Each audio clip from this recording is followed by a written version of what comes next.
It started innocently, a chilly November evening, me retrieving the mail as usual. Buried among the stack of bills and flyers was an unmarked envelope. No return address. Inside, a single piece of paper with two unsettling sentences. Your wife is hiding something from you. Check her phone. I froze, staring at the words, my heartbeat thundering in my ears. Who sent this? Why? My hands tightened around the paper as I looked through the living room window. There was Kylie, my wife of 25 years, curled up with a book, her face calm, serene even. I shook my head. This had to be some cruel joke. Kylie, the woman who had been by my side through thick and thin? She wouldn't. Yet, the letter had done its job, planting a seed of doubt. That night, I tried to push the thoughts away, but they gnawed at me like termites. By the time Kylie drifted off to sleep, I had made a decision. My hand shook as I picked up her phone from the bedside table. I wasn't a snoop, but the words in that letter were a persistent itch I couldn't ignore. At first, there was nothing, just regular conversations with friends and colleagues. But then I stumbled on the messages with someone named Jake. The texts weren't explicit, but there was something about the tone, casual yet intimate, a warmth I hadn't felt from her in months. I didn't say anything. Not yet. Instead, I reached out to a private investigator the next morning, determined to uncover the truth. The investigator moved quickly, discreetly shadowing Kylie over the next 2 weeks.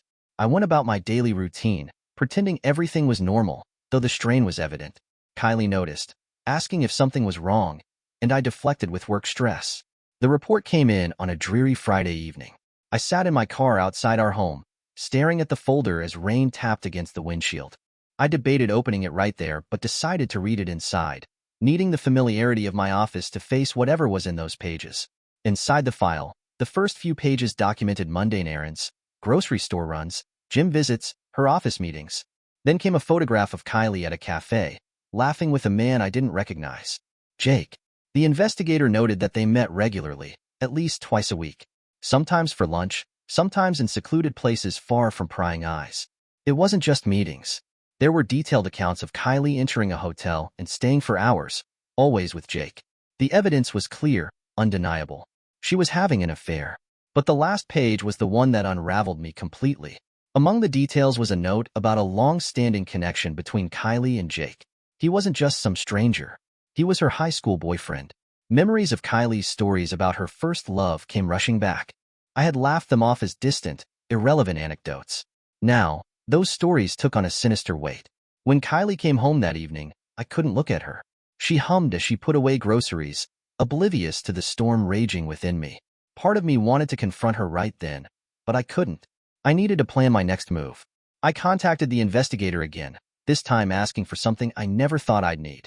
A DNA test for our eldest daughter, Sophie.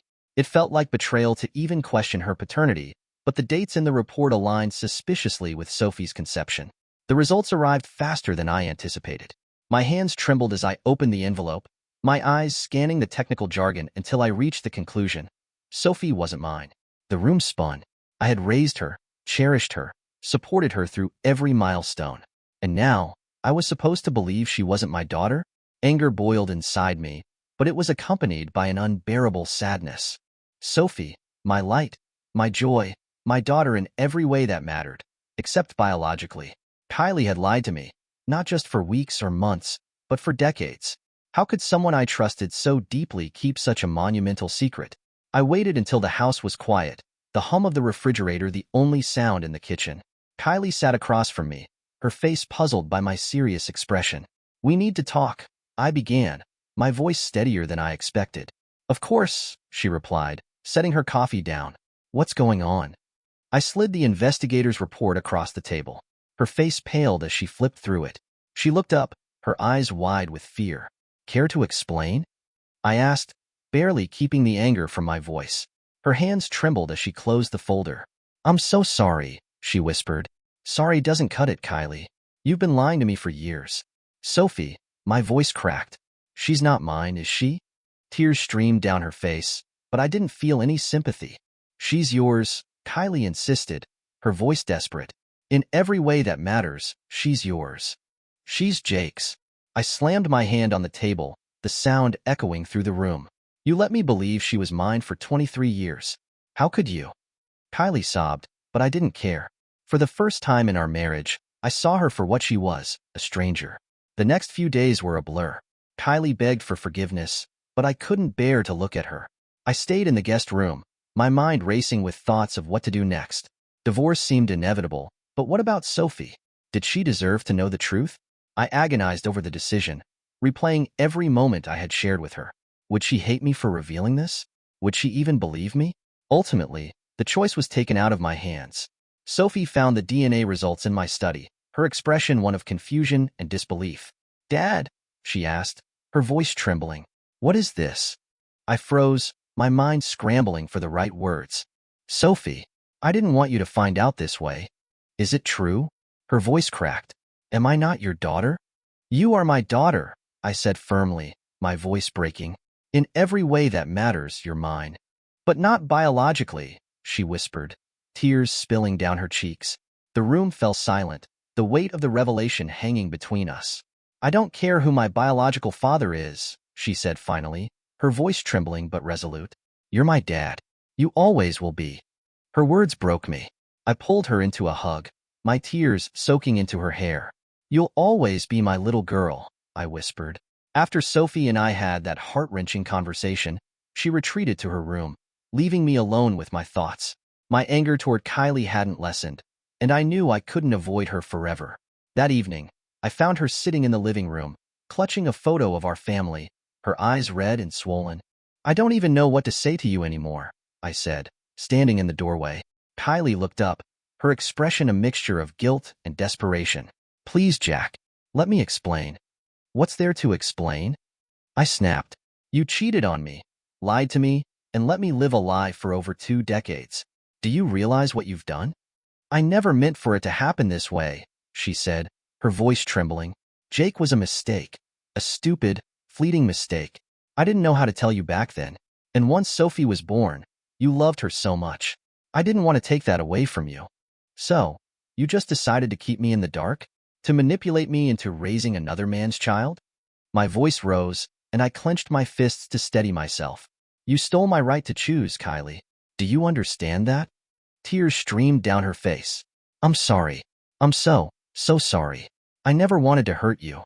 "Too late for that," I said coldly, walking away before the conversation could spiral further. The house felt like a war zone after the confrontation, though no one was yelling or throwing accusations anymore.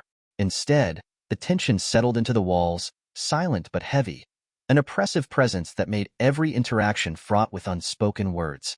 Sophie tried her best to maintain some semblance of normalcy. She went to her classes, chatted with friends, and joined us for dinner each night, but her demeanor was different. Her laughter, once light and carefree, now felt strained, as though she was afraid to let too much happiness escape. I noticed the way she avoided lingering in the same room as both Kylie and me at the same time. She'd finish her meals quickly and retreat to her room or the backyard, her head bowed and her shoulders hunched, carrying the weight of a truth she never asked for. Whenever our eyes met, her expression was unreadable, but there was a hint of something that stabbed at my chest, a question she didn't dare voice aloud. Did she still belong here? Was she still my daughter? It killed me to think she doubted it, even for a second.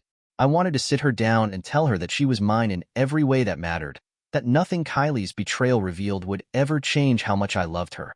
But every time I opened my mouth to say it, the words caught in my throat. Kylie, meanwhile, was doing everything in her power to win back some semblance of normalcy. She spent her evenings in the kitchen, whipping up dishes she knew I loved. The smell of roasted chicken, fresh-baked pies, and homemade stews filled the air each night, an offering I couldn't bring myself to accept. I couldn't deny the effort she was putting in, but it only made me angrier. It felt like she thought she could cook her way out of decades of deceit. Then there were the notes. I'd find them tucked into my coat pocket, slipped into my briefcase, or even taped to the bathroom mirror. Simple messages scrawled in her handwriting. "I'm sorry, Jack. I'll never stop trying to make this right. I love you." I didn't know what she expected me to do with them. Keep them? Throw them away? Pretend they mattered when I couldn't even look her in the eye most days? One night, after Sophie had gone to bed, Kylie approached me in the living room. She stood at the edge of the couch for a moment, clutching a mug of tea like it was a lifeline. "Jack," she said hesitantly. I didn't look up from the muted television. "What?" She took a deep breath, sitting down on the edge of the couch, her posture stiff. I think we should try counseling. The words hung in the air between us, and for a moment, I didn't respond. Then I turned to her, my expression unreadable. Counseling? Yes, she said quickly, her tone almost desperate. I know I've hurt you, Jack. I know I've broken your trust in ways that might never be reparable, but I think counseling might help us. Help us find a way to move forward. Not just for us, but for Sophie. I scoffed, shaking my head. Kylie, counseling isn't going to undo what you've done. It's not going to magically erase the fact that you've been lying to me for decades. She winced but pressed on. I know it won't fix everything, Jack, but it might give us a place to start. And Sophie, she needs to see that we're at least trying. This is hard enough on her as it is. She doesn't deserve to live in a house that feels like it's about to explode. Her words hit harder than I cared to admit. I thought about Sophie's forced smiles, the way she tiptoed around conversations like she was afraid of saying the wrong thing. I leaned back on the couch, rubbing my temples. I'll think about it, I muttered.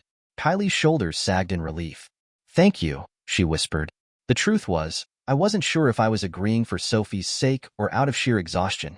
But deep down, I knew she was right about one thing. Our daughter didn't deserve to carry this burden. And if counseling could even slightly lessen the tension in the house, it might be worth it. Still, as I watched Kylie retreat to the kitchen, I couldn't shake the feeling that no amount of therapy could ever truly mend what had been broken. It was a Thursday afternoon, and I was in my office, trying to drown myself in work. The hum of the computer, the faint scratch of my pen on paper. Normally these were the sounds that helped me focus. But today, they did nothing to quiet the storm in my head. The phone rang, pulling me from my thoughts. I glanced at the caller ID. It was a number I didn't recognize, but I picked it up anyway, thinking it might be work-related. Jack speaking, I said curtly. The voice on the other end was instantly familiar, smooth but laced with arrogance. Jack, it's Jake. I stiffened, gripping the phone so hard my knuckles turned white. Of course it was Jake. My mind raced, wondering why he would dare call me. I heard you found out, he continued, his tone as smug as ever. I think it's time we had a conversation. A conversation? I growled, barely keeping my composure. What could we possibly have to talk about? Sophie, he said, like it was the most obvious thing in the world. She deserves to know her real father. His words hit me like a punch to the gut. The audacity, the nerve, it made my blood boil. I could feel the heat rising in my chest, my heart pounding in my ears. Her real father? I said, my voice dripping with venom. Let me tell you something, Jake. I've been Sophie's father for 23 years. I've been there for every scraped knee, every school play, every triumph, and every heartbreak. You don't get to waltz in now and call yourself her real father. She has a right to know me, he argued, his tone infuriatingly calm. I'm not trying to take her away from you, Jack, but she should have the choice to know where she came from. The sheer arrogance in his voice pushed me over the edge. You forfeited any rights to Sophie the moment you walked away from Kylie. You were nothing but a coward, and now you think you can show up and rewrite history? Let me make something very clear, Jake. Sophie is my daughter. She doesn't need or want anything from you. And if you truly cared about her, you'd stay the hell away. Jack, you're letting your emotions get in the way. I didn't let him finish. My anger bubbled over, and I cut him off. Don't you dare lecture me about emotions, Jake. You're a selfish bastard who didn't have the decency to take responsibility for his actions back then, and you're no better now. Stay out of Sophie's life, and stay out of mine. Without waiting for his response, I slammed the phone down, my hands trembling with rage. I sat there for a moment, breathing heavily, trying to calm the storm inside me. But the fury wouldn't subside. The thought of Jake trying to claim some kind of role in Sophie's life made my stomach churn. He had no right. Not after all these years, not after everything I had done for her. I thought of Sophie, her bright smile, her infectious laugh. She was mine in every way that mattered, and I would be damned if I let anyone take that from me. For the rest of the day, I couldn't focus on anything. The words Jake had said played over and over in my mind. She deserves to know her real father. But I was her real father. I had earned that title through years of love, sacrifice, and devotion. Jake might have given her his DNA, but he had done nothing to earn her respect or her love. That night, as I sat at the dinner table with Kylie and Sophie, I found myself staring at her, wondering if she would ever want to meet him. Would she be curious? Would she see him as the missing piece of her life? The thought terrified me. It wasn't just the fear of losing her. It was the fear that she might feel torn, that she might question everything she had ever known. I couldn't let Jake destroy the family I had built. I wouldn't let him. It was a quiet Sunday afternoon when Sophie knocked gently on the door to my study. I was seated at my desk, sorting through a pile of paperwork I'd been pretending to care about. Her knock startled me. She rarely came to my study unless she needed help with something important.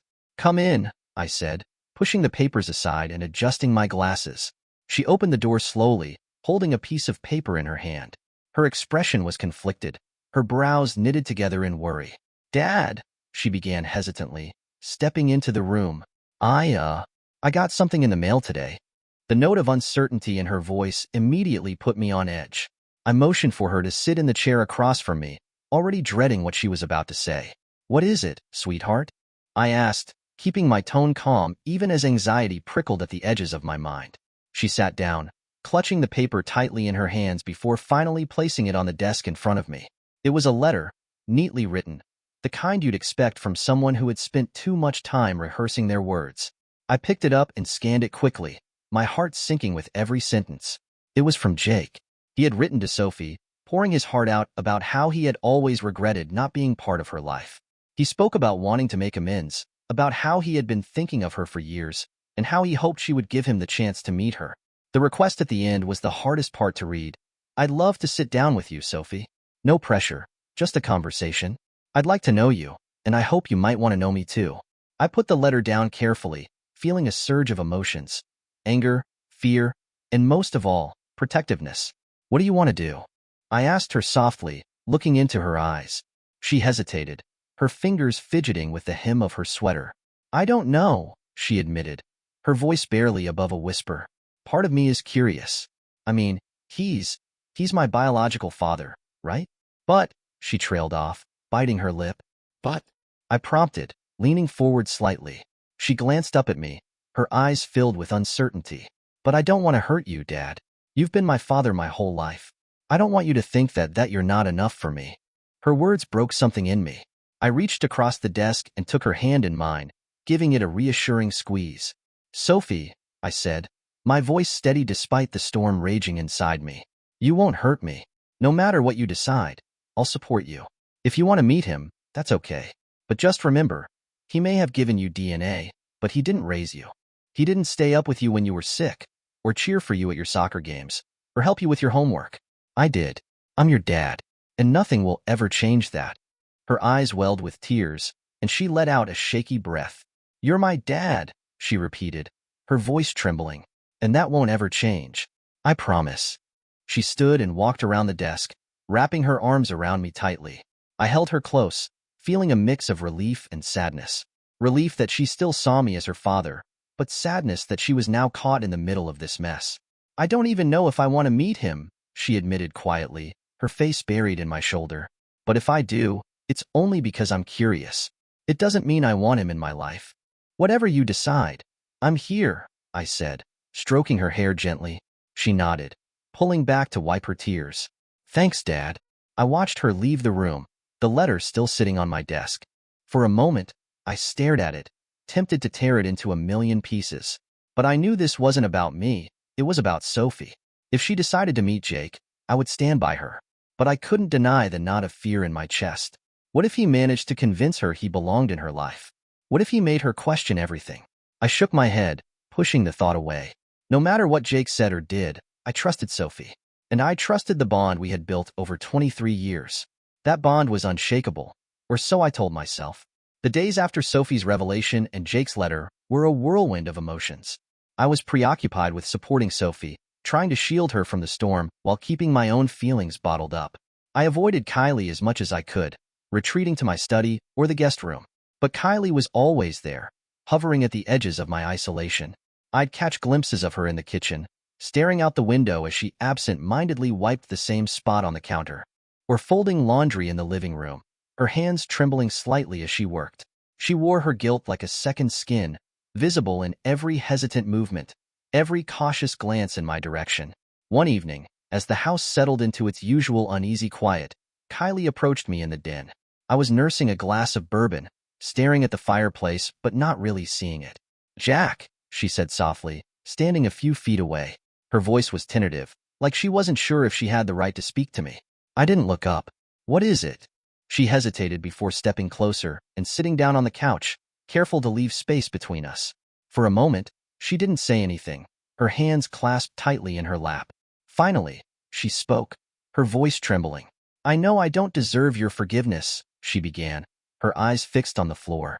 I know I've hurt you in ways I can't even begin to fix. But I need you to know how sorry I am, Jack. If I could go back and change things, if I could undo everything, I would. I turned to look at her then, really look at her. Her face was pale, her eyes red and swollen from crying. She looked smaller somehow, like the weight of her guilt had physically diminished her.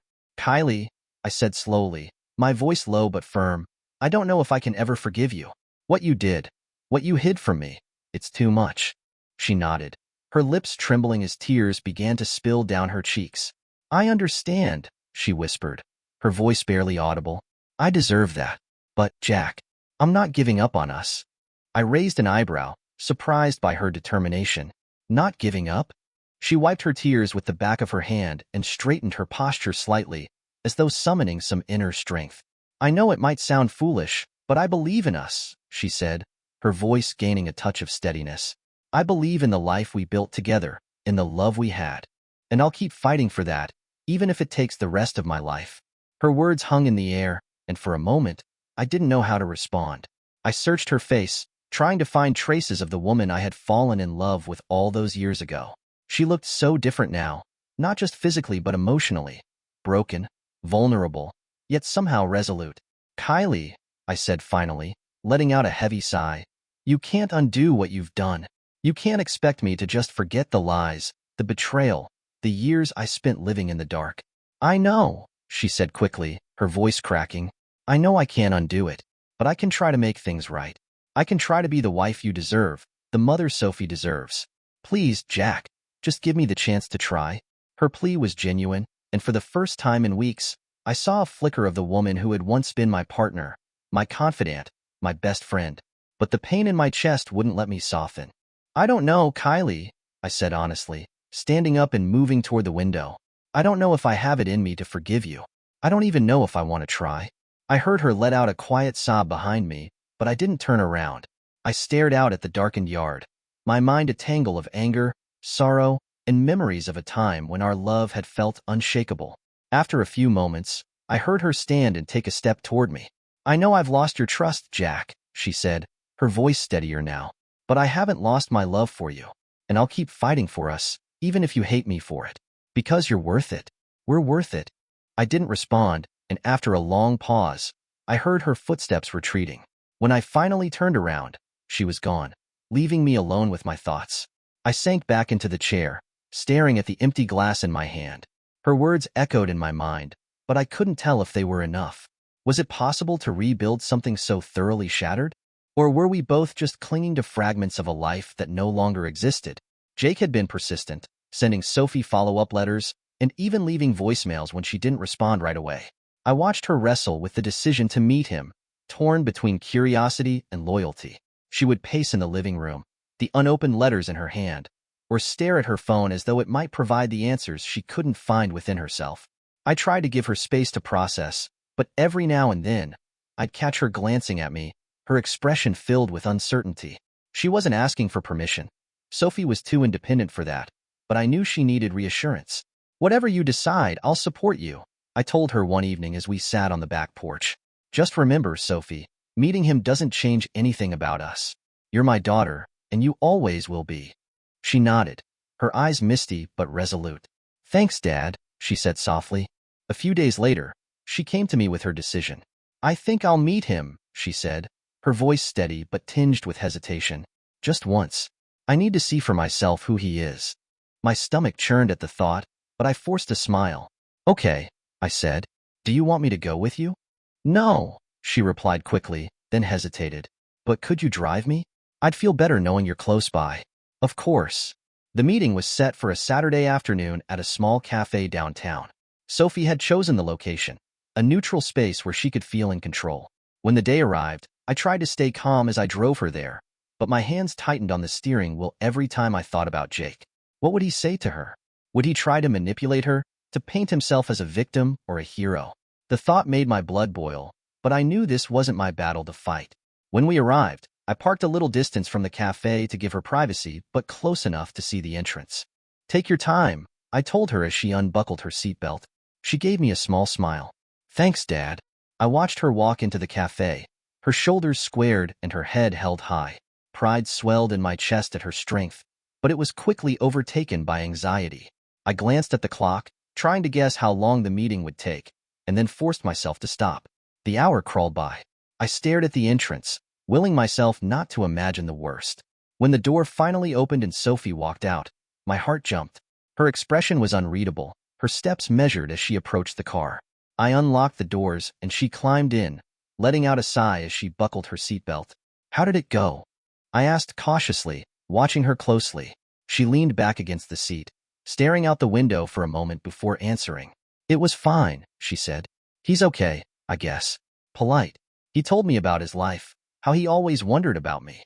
He even apologized for not being there." I waited, sensing there was more. "But," she continued, turning to look at me, "he's not my dad. Not really. He's just a guy who made some bad decisions and wants to feel better about them now." Her words filled me with relief, but I kept my expression neutral. "How do you feel about that?" She shrugged. "Honestly, I don't feel much of anything. I thought meeting him would be this big, emotional moment, but it wasn't. It was just two strangers talking." She paused, her voice softening. "You're my dad, and nothing's going to change that. He doesn't get to just show up and act like he's a part of my life." The pride and love I felt in that moment were overwhelming. I reached over and placed a hand on her shoulder. "I'm so proud of you, Sophie, for facing this, for figuring out what you needed. That takes courage." She smiled faintly, her expression softening. "Thanks, Dad. Can we go home now?" "Of course," I said, starting the car. As we drove, I glanced at her in the rearview mirror. She looked lighter somehow, as though a weight had been lifted. I realized that Jake's intrusion, though unwanted, had only reinforced the bond we shared. She didn't need him to complete her story. She already had everything she needed, right here at home. Kylie and I began counseling the week after Sophie's meeting with Jake. I hadn't agreed to it because I was ready to forgive Kylie, or because I thought it would magically fix things. If I was being honest with myself, I wasn't sure why I'd agreed at all. Maybe it was because of Sophie, or maybe it was because part of me didn't know how to move forward, or if I even could, without some kind of help. The first session felt more like a performance than anything else. We sat stiffly on opposite ends of a beige couch, avoiding each other's eyes while the therapist, a soft-spoken woman named Dr. Ellis, introduced herself and outlined what the process would entail. She was calm and composed, her soothing tone at odds with the storm raging inside me. "Counseling is not about erasing the past," she said, glancing between us. "It's about understanding it and finding a path forward, whether that's together or separately. It's going to be uncomfortable at times, even painful. But if you're both committed to this process, there's hope."